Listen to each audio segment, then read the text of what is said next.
ये उन भक्तों के लिए जिनका स्वभाव अच्छा नहीं है, जिनका व्यवहार अच्छा नहीं है, जिनके विचार अच्छे नहीं है, वो भक्त बहुत ध्यान से सुनिएगा इस कथा को। हमारी बात बहुत कान खोल के सुन लीजिएगा। ऐसों का उद्धार कभी नहीं हो सकता जो ना इधर के हैं ना उधर के। मैं कितना बड़ा दुर्भाग्यशाली कि ठाकुर जी मेरे द्वार पर आए और मैंने कुछ नहीं दिया उनको। जहर भी पता नहीं कहीं गिर गया था, बढ़िया तुमने दे दिया, अब मैं कुछ कर लूंगा व्यवस्था। पुरंदरपुर में एक ब्राह्मण रहते थे। उच्च वशिष्ठ कुल में ब्राह्मण का जन्म हुआ।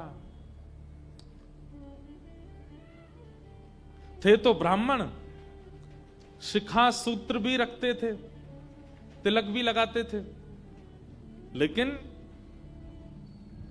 ब्राह्मणों जैसा स्वभाव नहीं था, केवल स्वरूप था। एक बात याद रखिएगा, जात पात पूछे नहीं को, हरि को भजे सो हरि को हो। कितनी बार ऐसे ऐसे भक्त हैं जो जाति में भले ही श्रेष्ठ नहीं है, पर ठाकुर जी ने उनको ब्राह्मणों से भी ज्यादा महत्व दिया है। श्री तुकाराम जी महाराज वे ब्राह्मण नहीं थे, पर श्री तुकाराम जी का अभंग सुनकर के छत्रपति श्री शिवाजी महाराज भी उनके सामने हाथ जोड़ करके बैठ जाते थे। श्री तुकाराम जी महाराज ऐसे भक्त थे कि उनके लिए श्री पंडरीनाथ भगवान मचल जाते थे उनको देखने के लिए।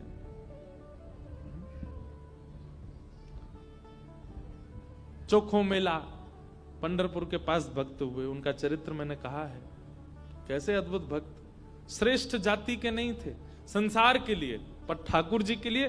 ठाकुर जी आप किस वर्ण में जन्मे हो इससे ठाकुर जी को ज्यादा फर्क नहीं पड़ता, पर जहां भी जन्मे हो आपका स्वभाव कैसा है वो ठाकुर जी देखते हैं। आपका व्यवहार कैसा, आपकी विचारधारा कैसी।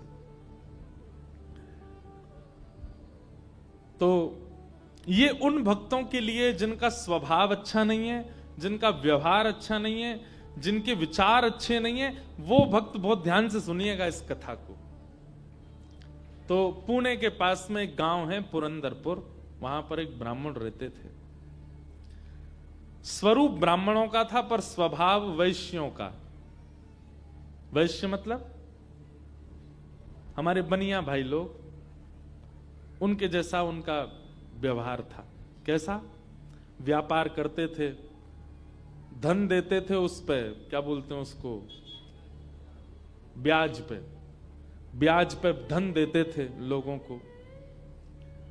और अपना गल्ला खोल रखा था, गल्ले पे बैठते थे। ब्राह्मण का नियम है संध्योपासन करना चाहिए, यज्ञ करना चाहिए, अध्ययन करना चाहिए, ग्रंथों का अवलोकन करना चाहिए, पर ये सब कुछ नहीं करते थे।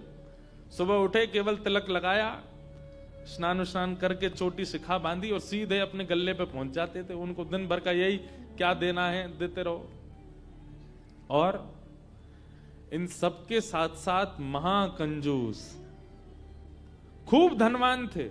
भगवान की कृपा से उन पर ब्याज का इतना धन आता था कि वो पूरे पुरंदरपुर गांव को अकेले भोजन करा सकते थे। पर इतने कंजूस थे, इतने कंजूस थे, दूध में अगर मक्खी भी गिर जाती तो दूध छान के पी जाते थे। और मक्खी को यूं पकड़ करके उसके भी 2-4 बूंद छींटा जो दूध के होते थे उनको भी लेके पी जाते थे। दूध का क्या बिगड़े, इतने कंजूस।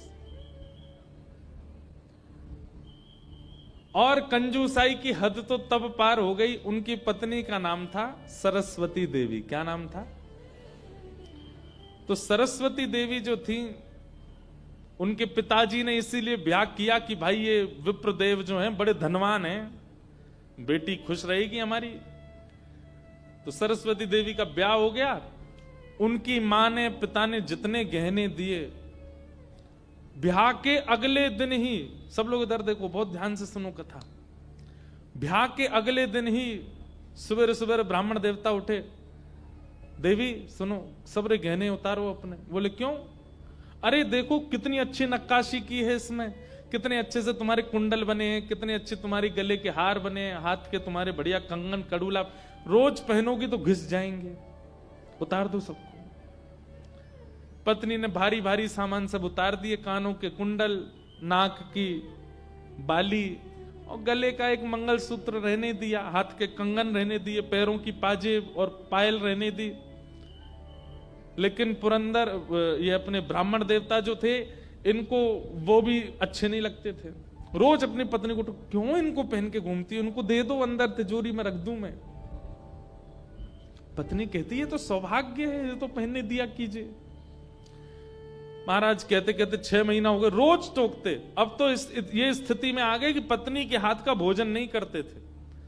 वो रोटी बनाती, बोले मुझे नहीं पाना, और अपनी दुकान पर जाके वो दुकान के बालक से कहते अपने घर से बनवा ला।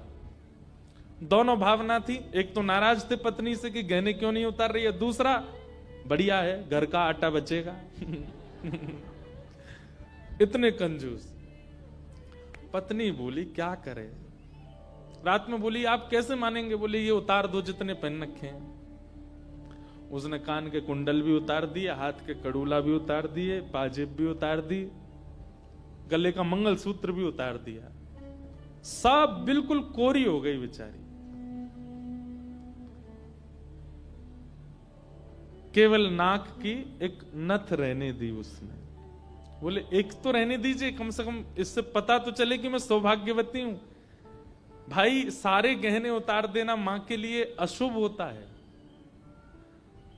पतली सी एक नाक में वो नथ भी नहीं थी, छोटी सी एक कील जैसी थी। उसके लिए भी बोले कि रात में तो उतारी दिया करो इसको भी। इतने कंजूस। सब उतार दिया। पत्नी बेचारी साड़ी में और केवल एक नथ लगा करके, मांग में सिंदूर भर के, बिंदी लगा के वैसे घूमती थी। शादी ब्याहों में जबरदस्ती नहीं जाते थे। एक दिन पहले अपने आप को बुखार में हूं ऐसा बोल देते थे, क्योंकि गहने निकाल के देने पड़ेंगे, पहन के जाएगी। इतने कंजूस। कभी कभी जो व्यक्ति अति में संसारी होता है ना, ठाकुर जी को उस पे भी बड़े मजे आते हैं देखने में। ठाकुर जी कहते हैं, मतलब एक बात हमारी सुनना बहुत ध्यान से, इधर देखना सब लोग।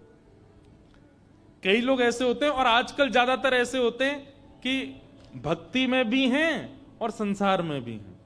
अभी उनको पता चला कि कोल्हापुर में कथा चल रही, तो कथा में भी आ रहे हैं, और 4 दिन बाद का उनका रिजर्वेशन भी है कि कब हमको क्लब जाना है, कब पार्टी करनी है, कब उल्टा सीधा खाना है, वो भी उनका फिक्स है।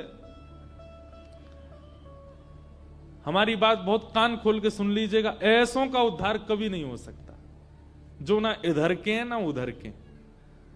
हम अपनी कथा में स्पष्ट कहते हैं, एक ठौर पकड़ो, या तो ठाकुर जी को ही पकड़िए, और संसार में अगर जाना बहुत रुचिकर लगता है तो उसी को ही पकड़िए। ये बीच में मत घूमा कीजिए। कथा हुई तो यहां आ गए, और कभी कुछ उल्टे सीधे काम हुए तो वहां भी चले गए। अब पी भी लेते हैं, खा भी लेते हैं, कथा भी तो सुनते हैं। ऐसों का तो कभी उद्धार नहीं हो सकता। इसलिए एक ठौर पकड़ो, या तो वहीं के ही रहो, पूरे खाओ पियो आनंद करो, या फिर कथा के ही रहो। वैष्णव हो जाने का कम से कम इतना तो आप पालन कर सकते हैं कि जहां भगवत चर्चा नहीं है, जहां भगवदीय लोग नहीं है, जहां पर ऐसी व्यवस्था नहीं है, वहां से थोड़ा परहेज करो, वहां नहीं जाना है। आपको क्या पता कौन सी व्यवस्था, कौन सा भाव आपके चित्त को परिवर्तित कर दे। तो इसलिए हमारी प्रार्थना है, ये बीच के मत रहिए, इधर उधर घूमते रहते हैं। एक तरफ जाइए, एक तरफ पकड़िए। संसार अच्छा लगता है तो पूरे पूरे जाओ वहीं पे।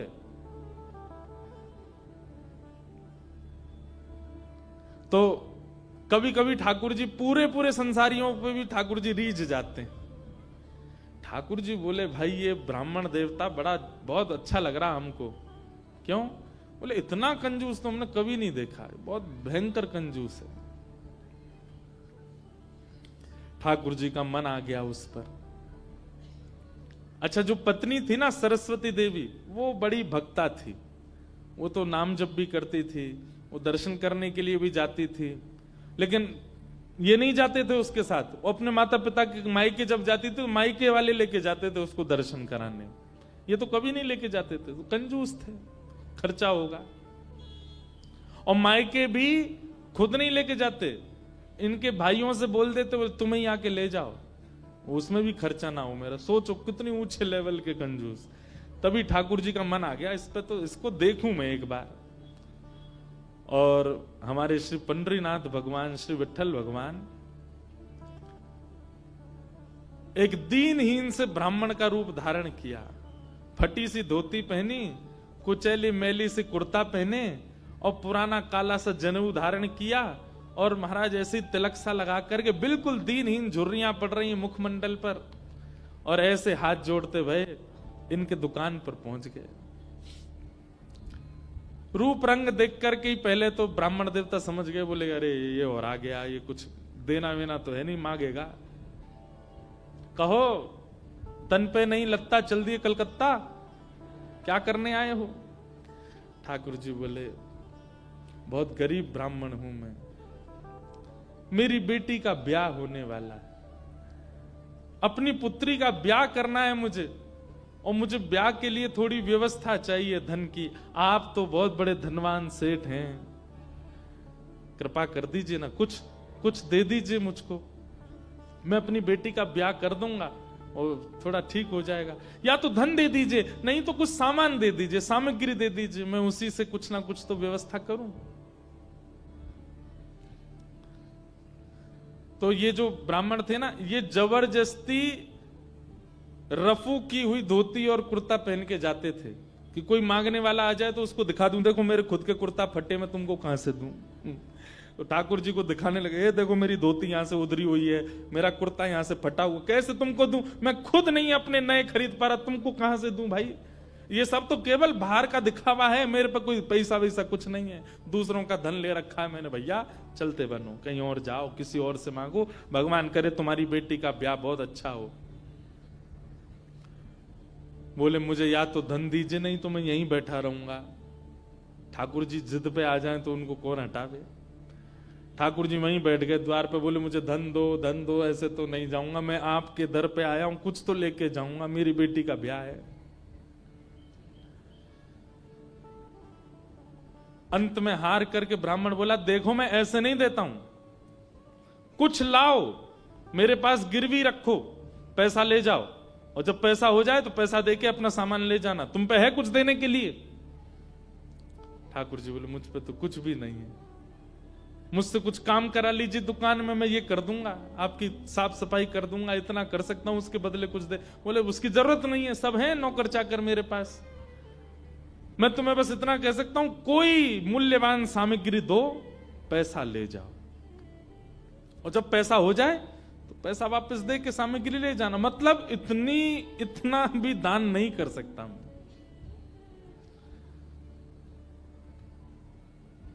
ठाकुर जी बोले ठीक है, मैं जाता हूं, कुछ ढूंढ के लाता हूं। ठाकुर जी भी इतने खेलते हैं, ठाकुर जी जैसा खिलाड़ी नहीं है दुनिया में, इतना बड़ा खिलाड़ी कोई नहीं हो सकता।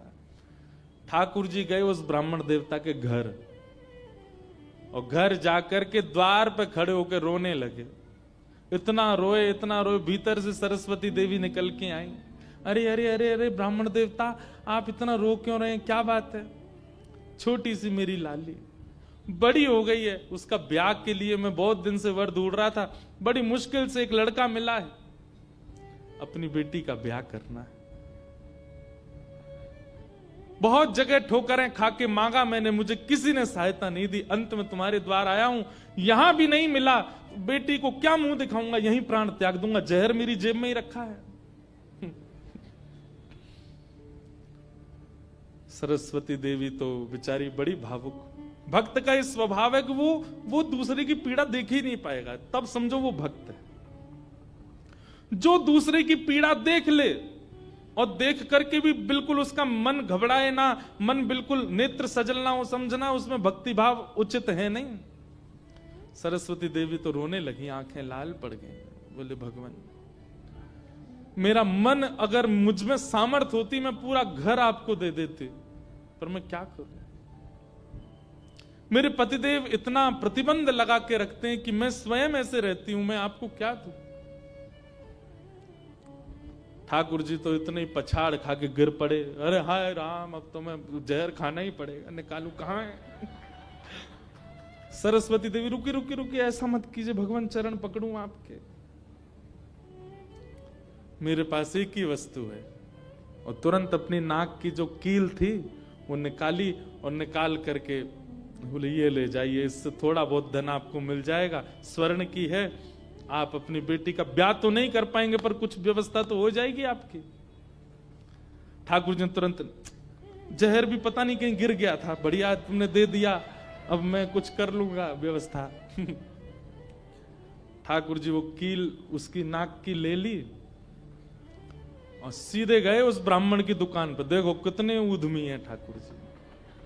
और उसके दुकान पर जाके सीधा ले ले, और इसके बदले अब ला पैसा दे मुझको, तू कह रहा था ना कुछ सामान दो उसके बदले पैसा मिलेगा, ये ले सोने की कील नाक की धर ले अपने पास, ला पैसा दे। ब्राह्मण देवता ने जैसी कील देखी, ये आपको कहां से मिली? बोले उससे तुझको क्या, तू तो पैसा दे। मुझे कहां से मिली इससे तेरे को मतलब नहीं होना, तू पैसा दे मेरे को, मेरी बेटी का ब्याह है और अब मैं तेरे से भीख नहीं मांग रहा हूं, चीज रख के गिरवी तब ले रहा हूं, ला दे। बेचारा फंस गया। वो क्या करे, वो 3-4 बार सोचे, बोले मिली कहां से? बोले तू मत सोच, मुझे पैसा दे। कील उसने तिजोरी में अंदर रखी, ताला लगाया और उसका जो धन होता था वो धन ठाकुर जी को दिया। ठाकुर जी ने जेब में धरी, निकल गए वहां से। ब्राह्मण ने अपनी भुजा ऊपर करी, बोले इसको बताता हूं, ये बहुत दानवीर बनती है अपने मन में, मैंने इसको बोला था एक कील पहने, वो तो बहुत अच्छी कृपा मुझ पर ठाकुर जी की, जो मैंने इसके सारे गहने उतरवा दिए, नहीं तो सब दान कर देती। एक कील छोड़ी वो भी दान कर दी किसी को।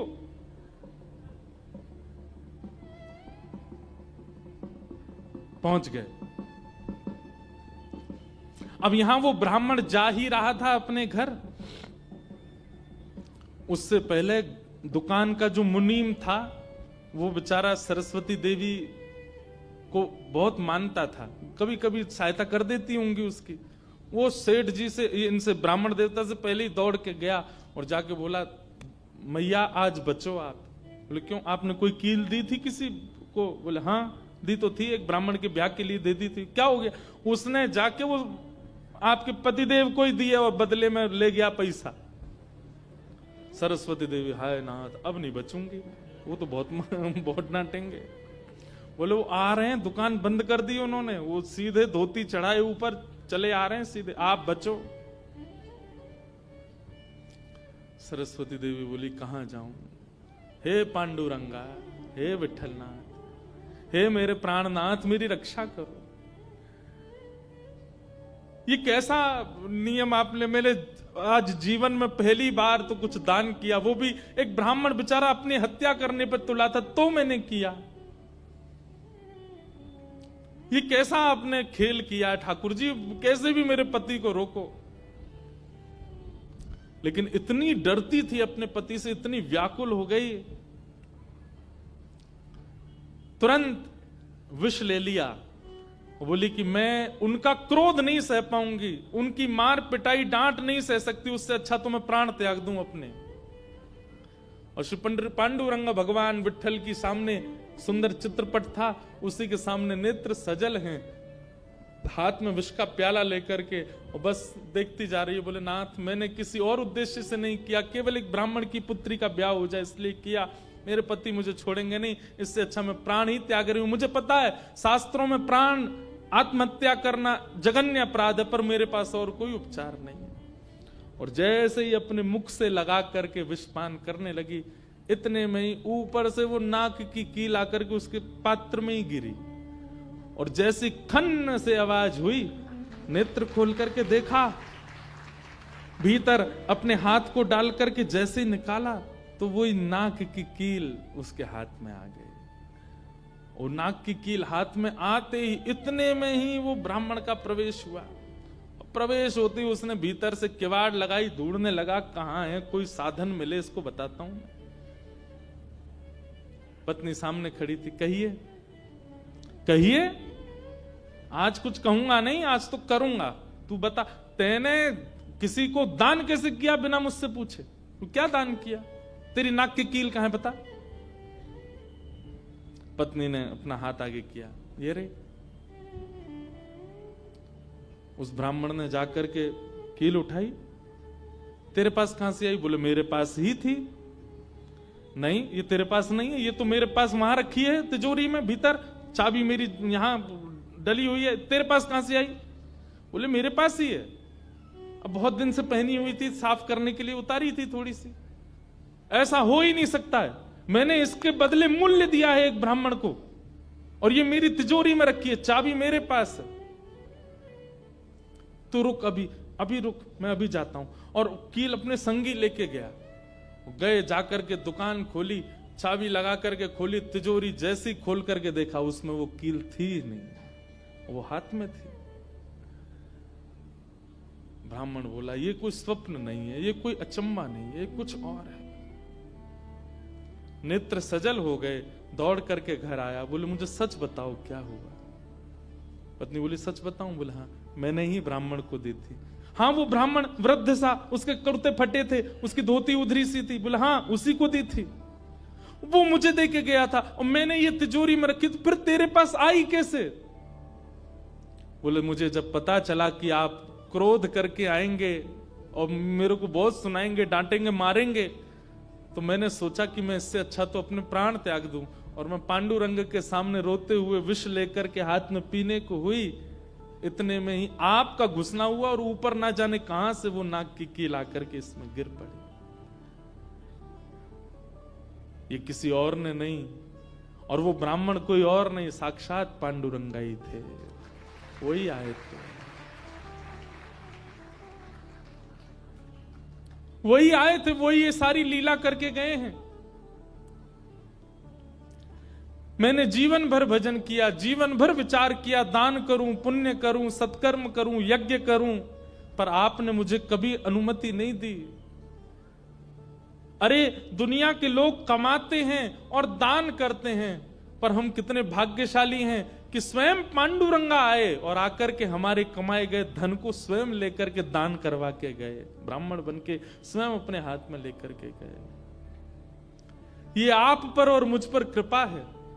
उसी समय ब्राह्मण ने मन में सोचा, मैंने जीवन में एक कार्य भी अच्छा नहीं किया, मैंने जीवन में एक कृत्य भी ऐसा नहीं किया जिससे ठाकुर जी मुझसे प्रसन्न हो, लेकिन मैं इतना अधम, इतना पापी, इतना दुष्ट, इतना अयोग्य, फिर भी मुझे ठाकुर जी ने इस योग्य समझा। और योग्य क्या समझा? मेरी दुकान पर आकर के ठाकुर जी याचना कर रहे थे कि मैं कुछ दे दूं। मैं कितना बड़ा दुर्भाग्यशाली कि ठाकुर जी मेरे द्वार पर आए और मैंने कुछ नहीं दिया उनको, उनसे हट किया, उनसे कहा कि कुछ लेके आओ तभी तुमको दूंगा। मेरी वजह से ठाकुर जी को श्रम सहना पड़ा।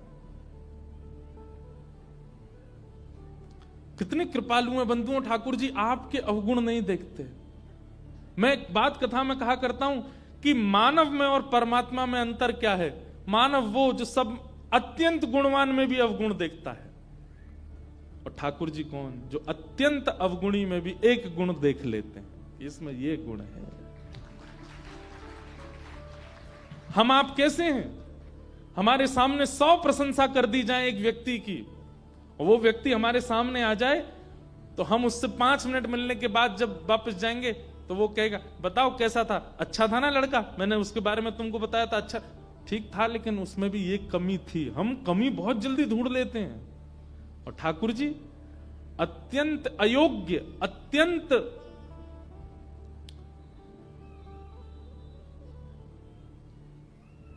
विचलित व्यक्ति में भी एक गुण खोज लेते हैं, इसीलिए वो ठाकुर जी। उसी समय उस ब्राह्मण देवता ने विचार किया कि अब किसके लिए जीना है। अपनी दुकान बंद कर दी, दुकान को बेच दिया, घर को बेच दिया, और पत्नी के साथ आ गए श्री पंढरपुर। और पंढरपुर में विठल भगवान के आगे आकर के बहुत रोए, याचना करने लगे, नाथ मेरे दुकान पर आप खड़े हो गए आकर के, और मैंने आपको इस प्रकार से दुत्कार दिया, इस प्रकार से आपको कर दिया। बहुत रोए।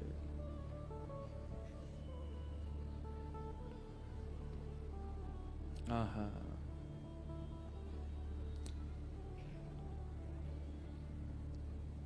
ठाकुर है तू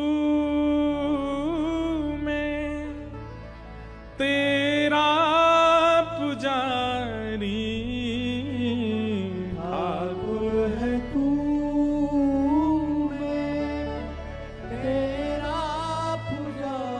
सब लोग पुकारो। ठाकुर है तू मैं तेरा पुजारी, ठाकुर है तू मैं तेरा पुजारी, तेरा खेल हूँ मैं तू मेरा खिलाड़ी, तेरा खेल हूँ मैं तू मेरा खिलाड़ी। हे नाथ, ये तो उल्टा हो गया। आप खिलाड़ी हैं और मैं खेल हूं।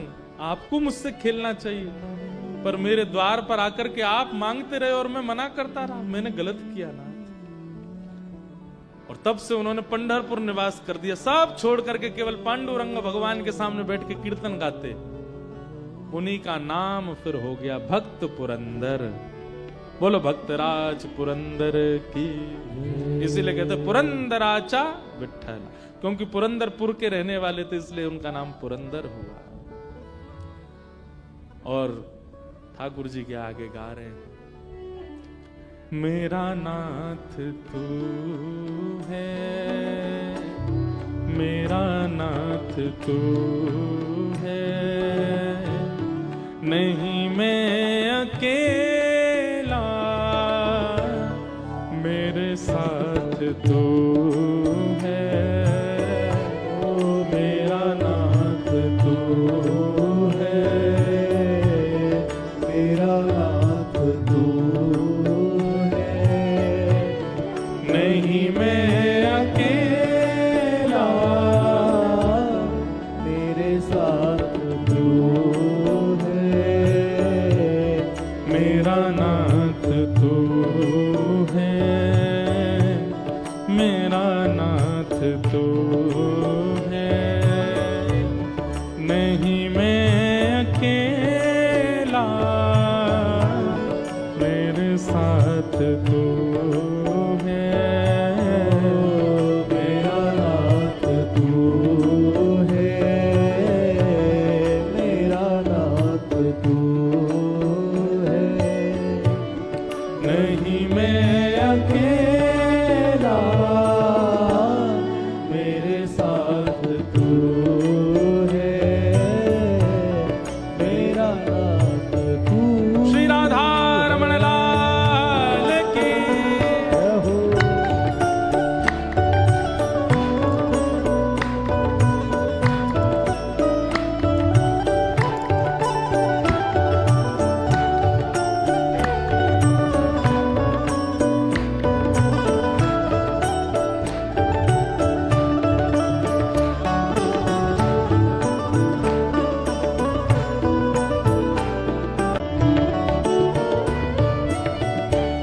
चला जा रहा हूँ मैं राह पे तुम्हारे, चला जा रहा हूँ मैं राह पे तुम्हारे, चला जा रहा हूँ मैं राह पे तुम्हारे, चला जा रहा हूँ मैं राह पे तुम्हारे, राहों पे आए जो तूफान आंधी, राहों पे आए जो तूफान हो थामे हुए मेरा हाथ तू है, नहीं मैं अकेला, मेरे साथ तू है, मेरा नाथ तू है। गाइए, मेरा नाथ तू है, नहीं मैं अकेला,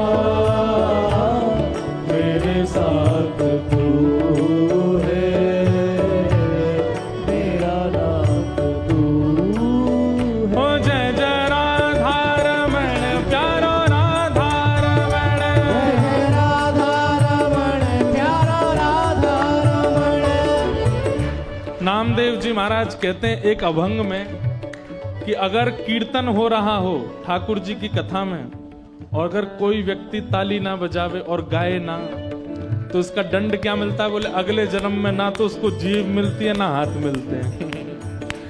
इसलिए ये कीर्तन में अगले 4 दिन हम टोकेंगे नहीं आपको, अगले 4 दिन हम बोलेंगे नहीं, हमारे बिना बोले करिएगा।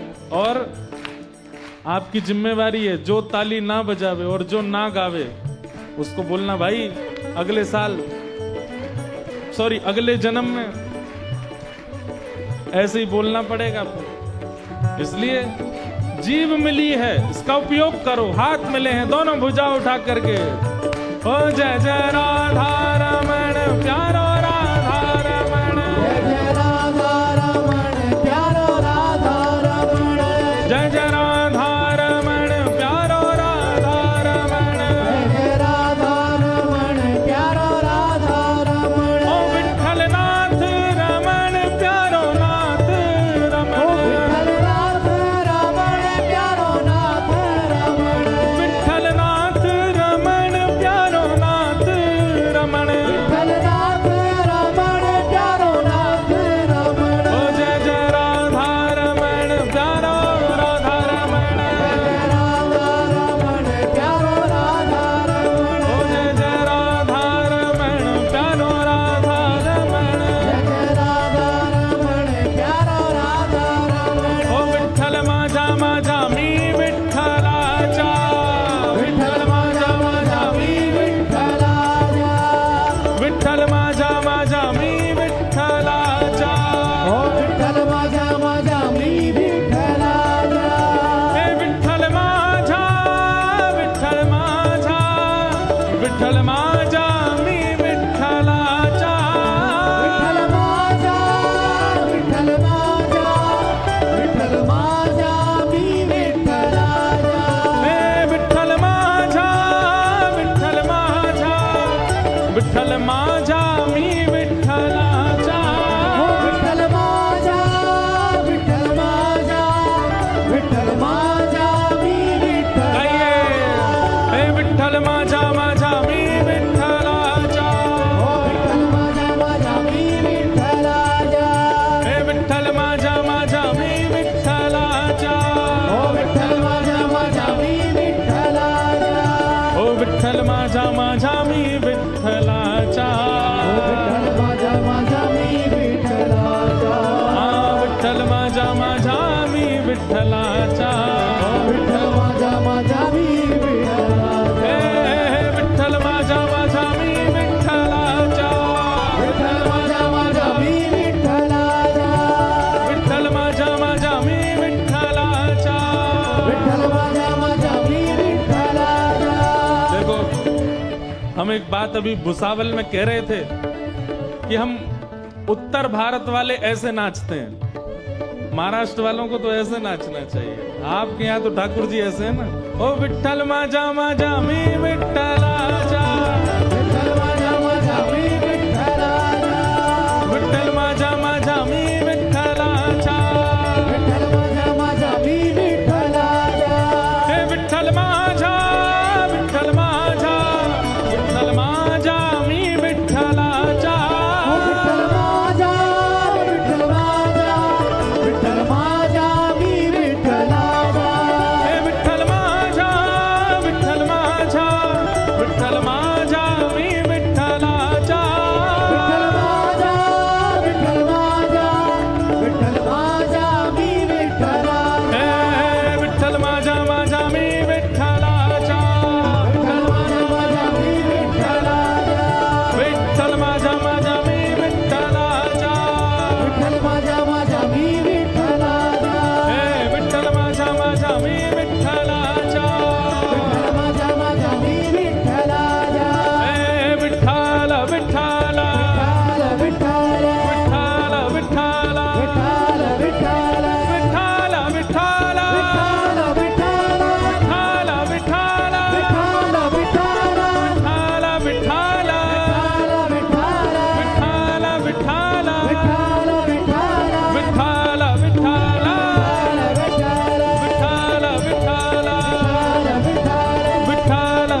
बोल पंडरीनाथ भगवान की। ऐसे ठाकुर जी ने पुरंदर को स्वीकार किया और उनका नाम पड़ गया पुरंदर दास। क्या नाम पड़ा? क्योंकि वो पुरंदरपुर के निवासी, इसलिए उनका मूल नाम तो कुछ और ही था, पर उनको सब पुरंदर दास कहते थे। श्री पुरंदर दास जी, आप नित्य भगवान के सामने जाते और श्री पंडरीनाथ भगवान से जाके कहते मुझे दंड दीजिए। कोई भक्त ठाकुर जी से कह सकता है मुझे दंड दो भैया, नहीं ठीक करो इसको? कोई कह सकता है? कोई नहीं। हम लोग तो केवल ठाकुर जी से सुख की कामना करने वाले लोग हैं, कभी ठाकुर जी से कष्ट नहीं मांग सकते।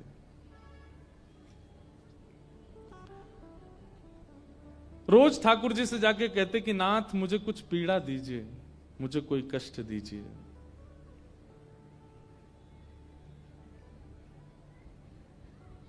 कोई कष्ट दो, कोई पीड़ा दो।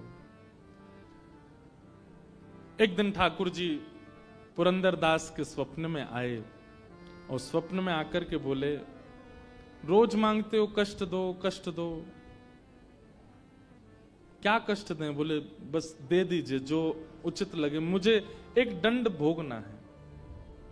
मैंने आपको पीड़ा दी थी, आप मेरे द्वार पर आए और मैंने आपको पीड़ा दी, नाथ मुझे दंड दीजिए।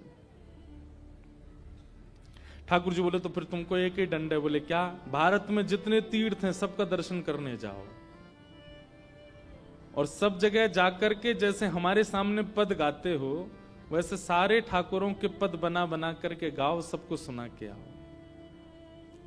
तो श्री पुरंदर दास जी अपनी पत्नी सहित भारत भ्रमण पर निकले। जितने तीर्थ हैं भारत के सब जगह गए, सब जगह दर्शन करके आए।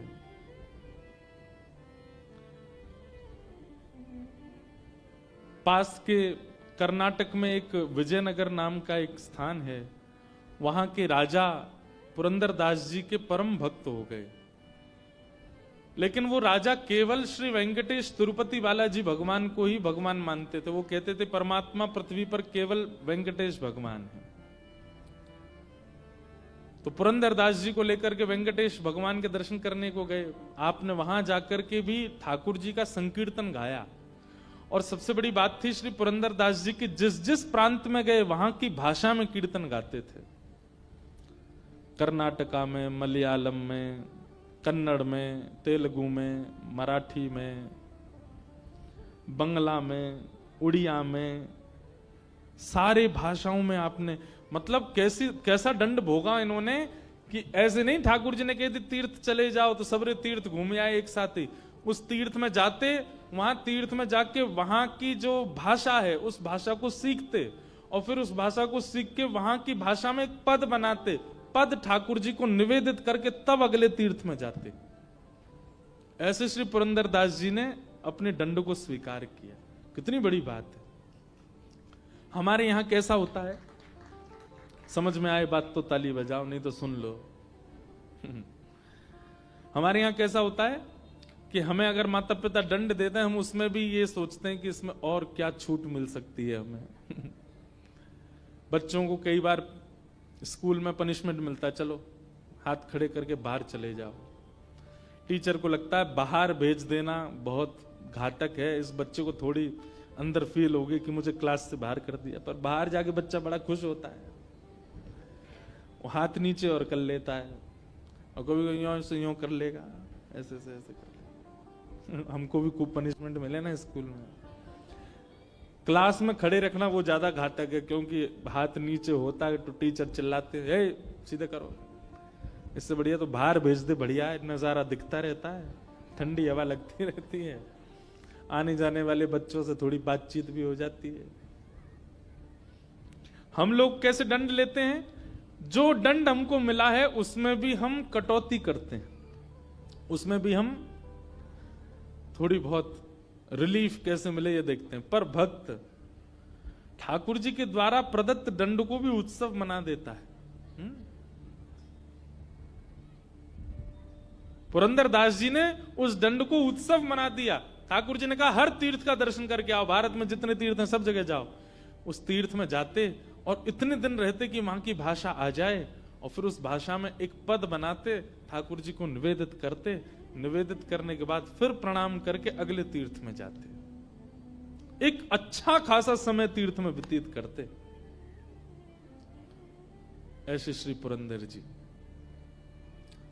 तो तिरुपति बालाजी विजय नगर के राजा इनको ले गए, बोले यही परमात्मा है। तो एक बार इन्होंने कहा देखो ये परमात्मा है, और शास्त्रों में भी पता वर्णन है तिरुपति बालाजी साक्षात परमात्मा है। यदि साक्षात भगवान श्री वैकुंठ यदि कहीं है तो तिरुपति है। लेकिन श्री पुरंदर जी बोले कि हमारे पंढरपुर में श्री पंढरीनाथ भगवान, एक बार उनका दर्शन करो।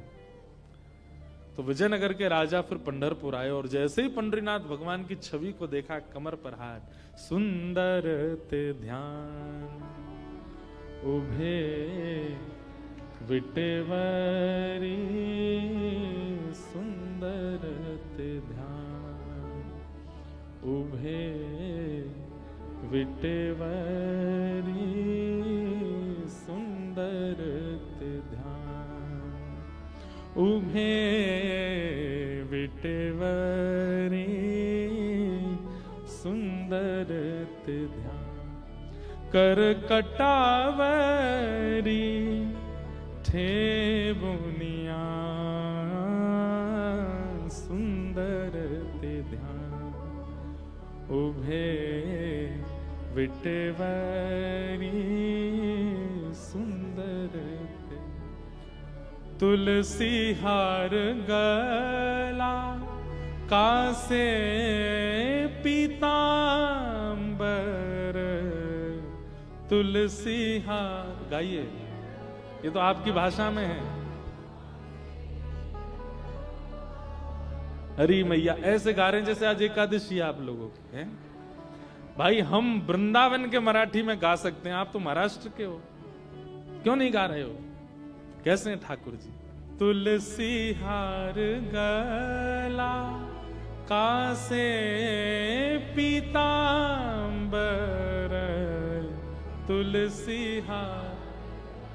बहुत बढ़िया।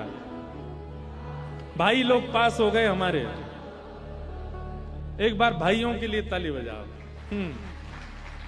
माताओं की आवाज नहीं निकल रही है। अभी नवरात्रि खत्म हो गया, एकादशी भी चली गई। आज कौन सी? आज त्रयोदशी है? अब तो द्वादशी है। आवड़े निरंतर आवड़े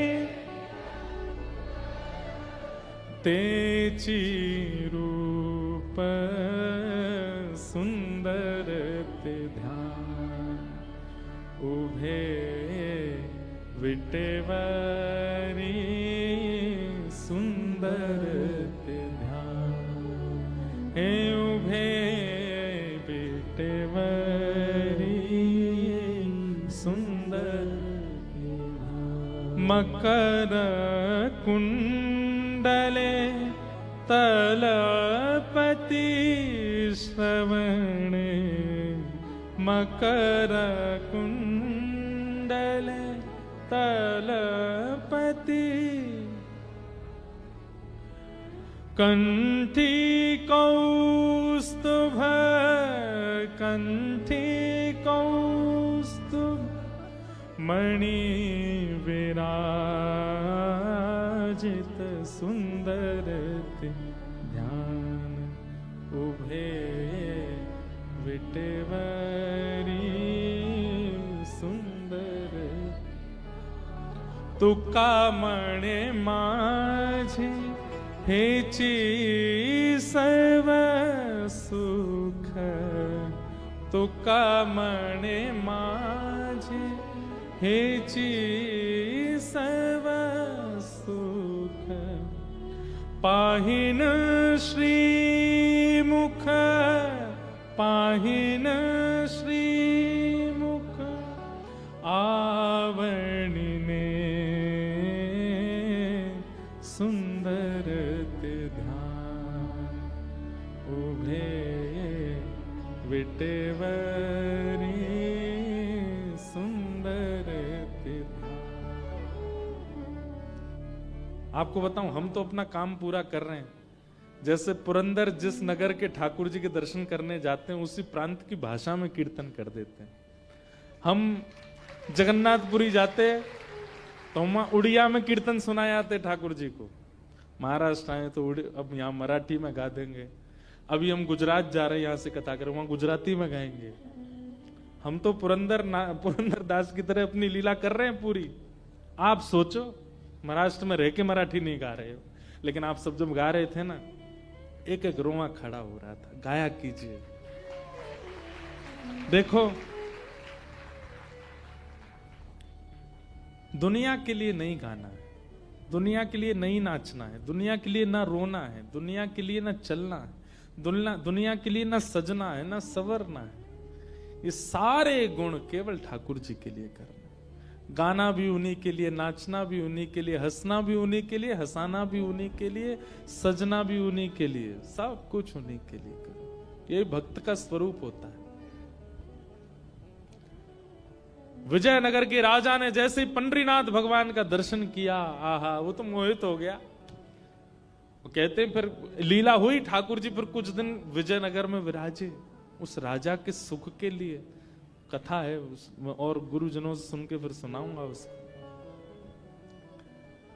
तो पुरंदर दास सारे नगरों में जाते और सब प्रांतों में, तीर्थों में जाकर के वहां के ठाकुर जी का कीर्तन गा करके उनको आनंदित कर देते। अब ऐसा होने लगा कि पुरंदर दास जैसे ही प्रवेश करते थे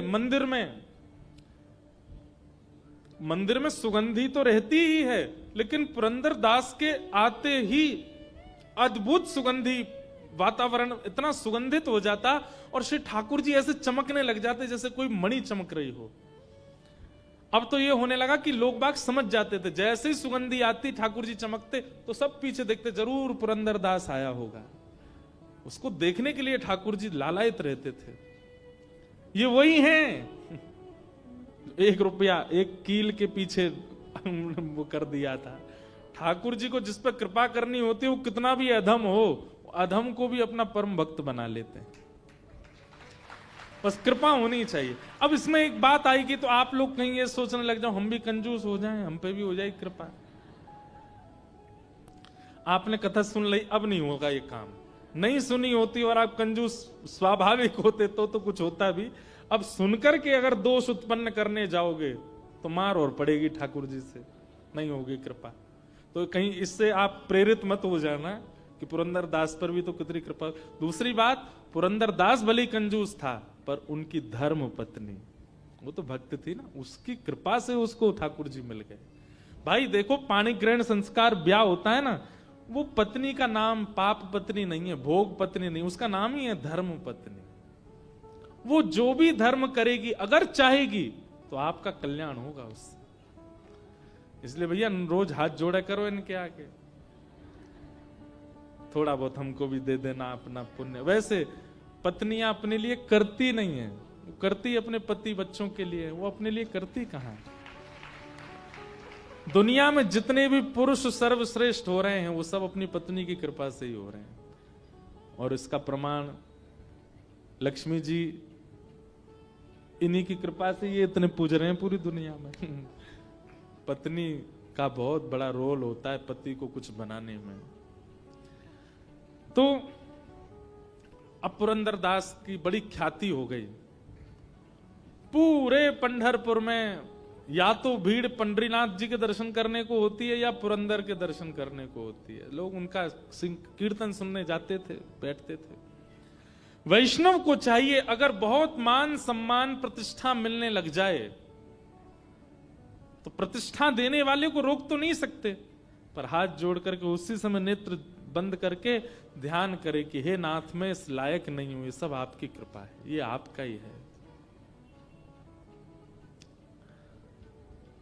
ठाकुर जी बोले अब थोड़ी सी और परीक्षा ली जाए पुरंदर दास की। पहले तो इसको हमने अत्यंत कंजूस से अपना दास बना लिया, अब ये दास बन गया है, अब इसका मन कैसा, इसकी थोड़ी परीक्षा ली जाए। तो पंढरपुर में एक नृत्यांगना थी, एक नृत्य करने वाली, बहुत अच्छा नृत्य करती थी वो। उसका नृत्य देखने के लिए बड़े बड़े दूर से लोग और कुछ मनचले लोग ही जाते हैं देखने के लिए। लेकिन वो थी तो नृत्यांगना, अपना जीवन यापन करने के लिए नृत्य करती थी, पर श्री पंडरीनाथ भगवान से बहुत प्रेम करती थी, भक्त थी।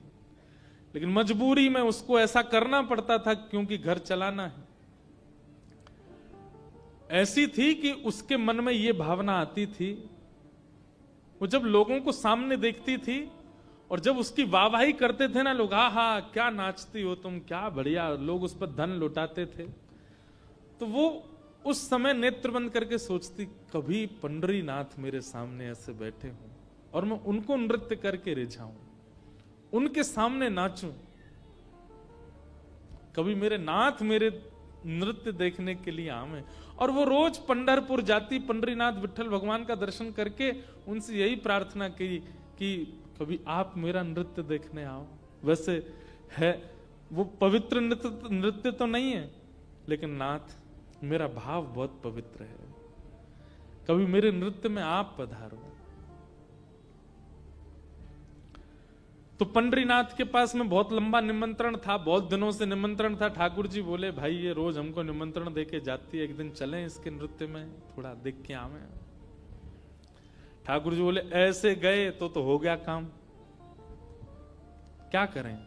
तो बैठे बैठे ठाकुर जी बोले, ओहो इस नृत्यांगना का निमंत्रण है बहुत दिनों से, और पुरंदर दास की हमको परीक्षा भी लेनी है। तो ठाकुर जी ने पुरंदर दास का ही रूप धारण किया और पुरंदर दास का रूप धारण करके उस नृत्यांगना का नृत्य देखने गए ठाकुर जी। महाराज जैसे ही पुरंदर दास का उस सभा में प्रवेश हुआ, सब हक्का बक्का रह गए और सबके मुंह पे आता, अरे ये पुरंदर दास यहां। औरों की तो चले क्या, वो नृत्यांगना भी रुक गई, पुरंदर दास आए नृत्य देखने।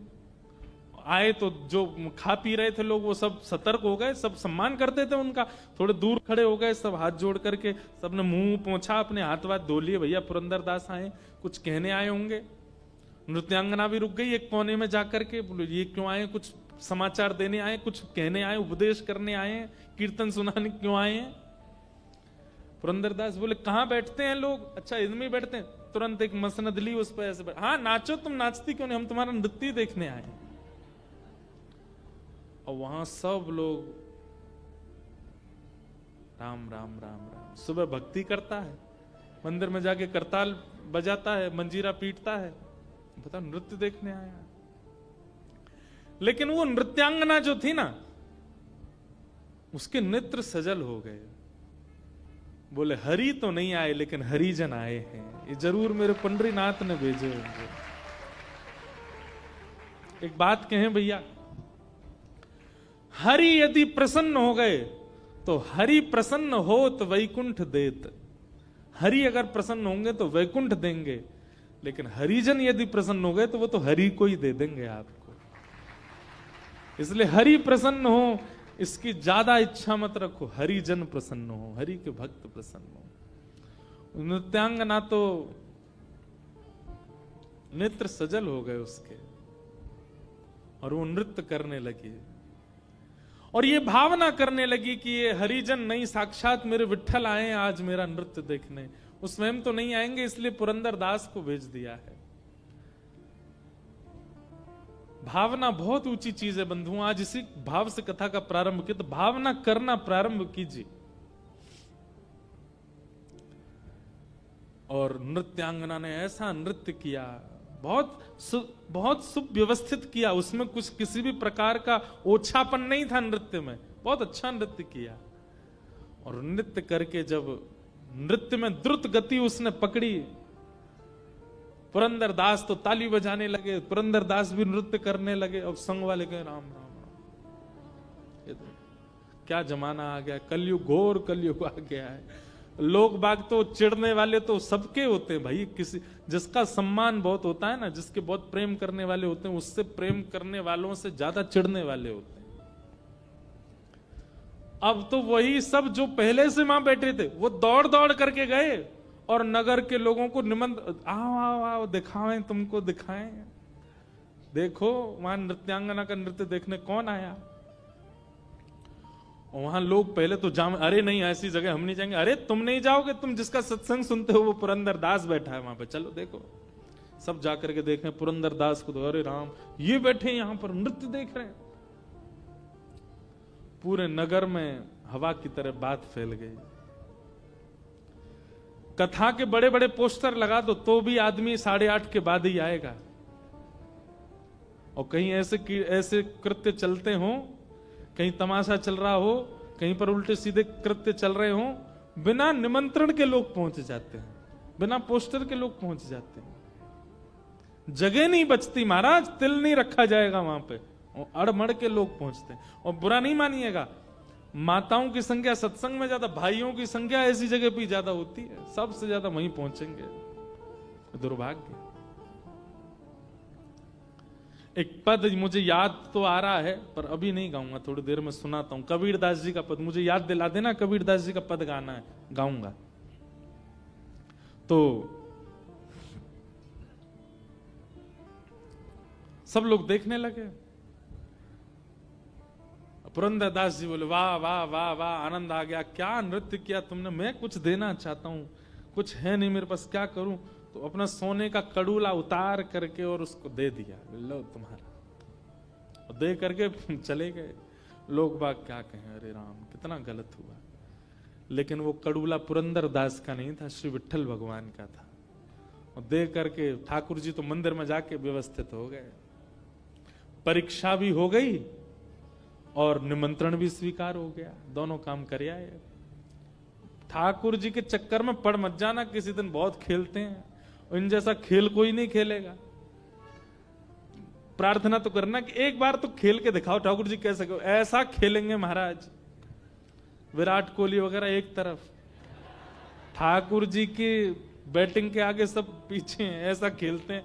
अब स्वयं जाकर के रुक्मणी जी से बोले आहा अब बढ़िया नींद आएगी हमको।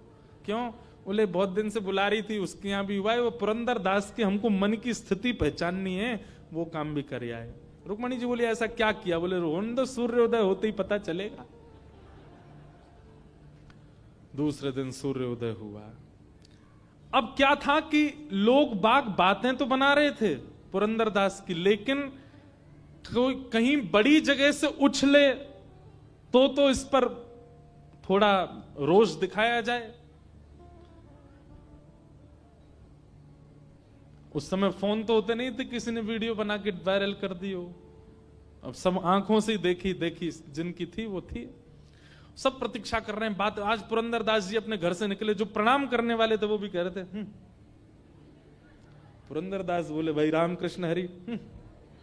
तो पुरंदर दास बोले ऐसा क्या हो गया भाई, आज ये रामकृष्ण हरि भी नहीं बोल रहा कोई हमसे। लेकिन किसी ने कोई एक्शन नहीं लिया, सब बस उनको नजरअंदाज कर रहे थे। पुरंदर दास बोले होगी कोई बात। अब बात कहां से हुई कि मंदिर जैसे खुला, ठाकुर जी का श्रृंगार हुआ, एक हाथ का कड़ूला नहीं है ठाकुर जी का। पुजारियों ने सारी तिजोरियां देख ली, गर्भगृह पूरा छान मारा, कहीं भी ठाकुर जी का कड़ूला नहीं मिला। अब ये बात निकल के मंदिर से बाहर आई, पूरे नगर में हल्ला हो गया, भैया ठाकुर जी का कड़ूला खो गया है, चोर है कोई, नगर के सारी नाकाबंदी कर दो, बाहर कोई निकलने ना पाए। अगर चोर कहीं भाग गया होगा तो बाहर ढूंढेंगे, अगर अभी भी नगर में तो कहीं भागने ना पाए और सबकी तलाशी ली जाए। कड़ूला चोरी होने की खबर जैसे ही लोगों तक पहुंची तो जो लोग रात में नृत्य में थे वो सब मंदिर पहुंच गए। वैसे कभी मंदिर नहीं जाते थे, आज पहुंच गए, नहा धोकर के तिलक लगा के बाल वाल काट के। बोले ठाकुर जी का कड़ूला खोया, बोला हाँ। उसमें 2 शेर बने थे, बोले हाँ। उसमें कुछ ऐसा, बोले हाँ। अरे ये तो कल रात में पुरंदर दास पहन के घूम रहा था। बोले पुरंदर दास वो तो परम भक्त है भगवान। अरे भक्त, गली गली के आदमी से पूछ लो कैसा भक्त है वो, हमने अपनी आंखों से देखा कल उसको।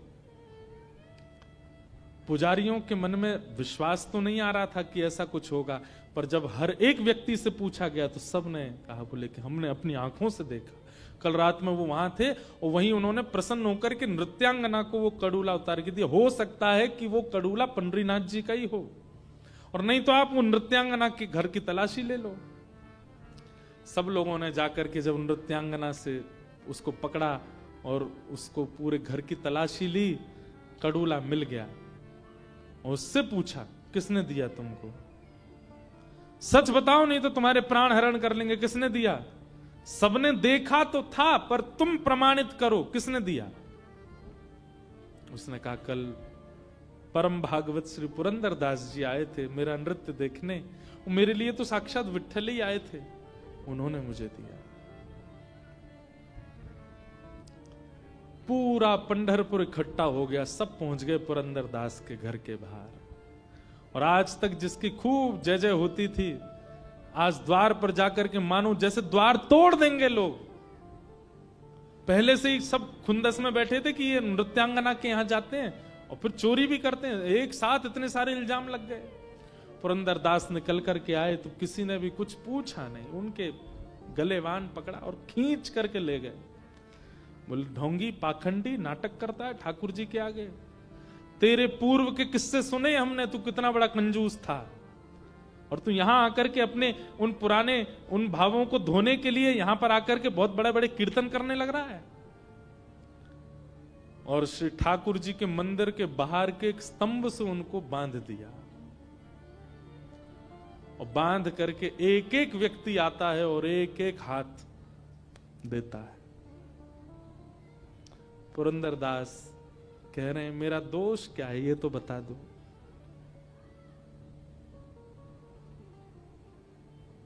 लोग कहते हैं तू दोष पूछता है, तुझे नहीं पता तूने क्या किया, और मारो इसको। वही मनचले व्यक्ति जो रात को वहां नृत्यांगना के यहां जाते थे, वे सब आज लाइन में खड़े हैं पुरंदर दास के मारने के लिए।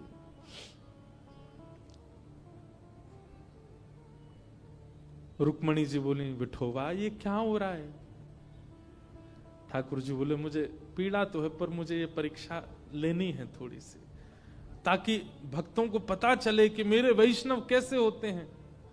रुक्मणी बोले आप इतने निष्ठुर कैसे होते। बोले निष्ठुरता नहीं, पुरंदर के हृदय में झांक करके देखो, वो जिस अवस्था में है, जिस स्थिति में है, ऐसी स्थिति में अगर कोई व्यक्ति आएगा तो उसके मन में क्या आएगा।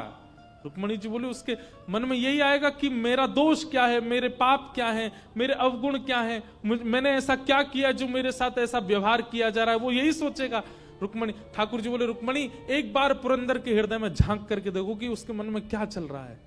लोग बाग बारी बारी से आकर के पुरंदर दास के ऊपर हाथ बरसा रहे हैं, और पुरंदर दास मन में पता क्या सोच रहे हैं, मेरा क्या अपराध था। ओ ठाकुर जी ने मुझे तीर्थ यात्रा पर भेजा था ना, जरूर मैं तीर्थों में गया था, तो वहां मेरे से हो सकता है कुछ अपराध भोजन का हो गया होगा, किसी वहां के वैष्णव को मैंने पीड़ा दे दी होगी, किसी से ऊंची आवाज में बोल गया होगा, या मैंने किसी प्रकार का कोई अपराध तीर्थों में किया होगा। भाई शास्त्र कहते हैं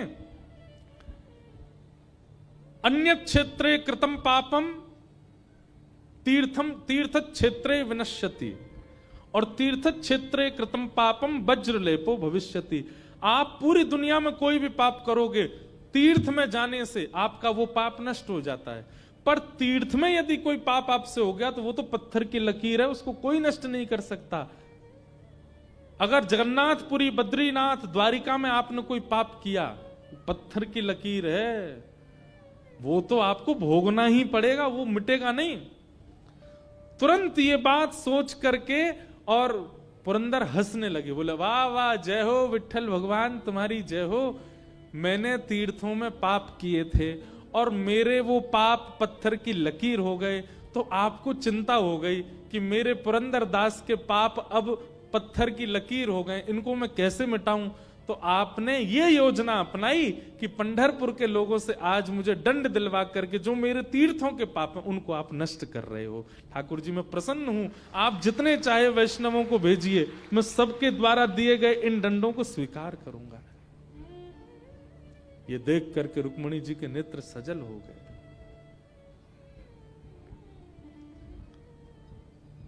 सुनने में बहुत आसान लग रहा है बंधुओं, हमारी कोई गलती नहीं होती और हमारी मां यदि बोल देती है ये तू नहीं किया होगा, हम बरस जाते हैं उनके ऊपर। पत्नी की कोई गलती ना हो और पति कुछ कह दे तो पत्नी 4 दिन तक बात नहीं करती पति से। हम लोग एक गलत इल्जाम हम पर लग जाए उसके लिए हम संबंध तक तोड़ने को राजी होते हैं। भाई भाई को छोड़ने को तैयार होता है, पति पत्नी एक दूसरे का त्याग कर देते हैं, बच्चे माता पिता का त्याग कर देते हैं। लेकिन यहां पुरंदर दास को अपना दोष नहीं पता और ऐसी स्थिति में भी उन पर बरसाए जा रहे हैं सबके हाथ और वो खुद ही सोच रहे हैं मेरा दोष क्या होगा और खुद ही सोच रहे हैं कि ये मेरे साथ, मैं तो निवृत्त किया जा रहा हूं, मैंने जरूर दंड पाप किया होगा। विठ्ठल भगवान को चिंता होगी इसका पाप कैसे दूर हो, इसलिए इन सब से पिटवा के मेरा पाप दूर कर रहे हैं। वो तो अच्छा है, मैं पिट लेता हूं। ये श्री पुरंदर दास।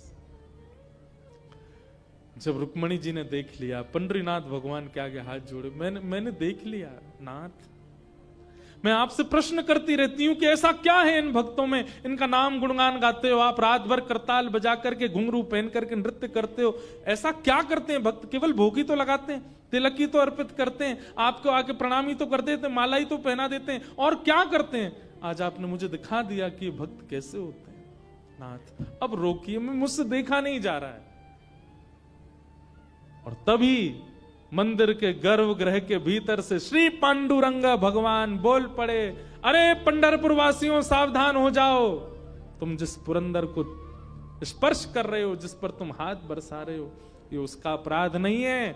रात्रि में उस नृत्यांगना का निमंत्रण स्वीकार करने मैं ही गया था, पर मैं अपने रूप में नहीं जा सकता था, इसलिए मैं पुरंदर दास का रूप धारण करके गया था, मैंने ही उसको अपना कड़ूला दिया था, उसको कुछ मत कहो।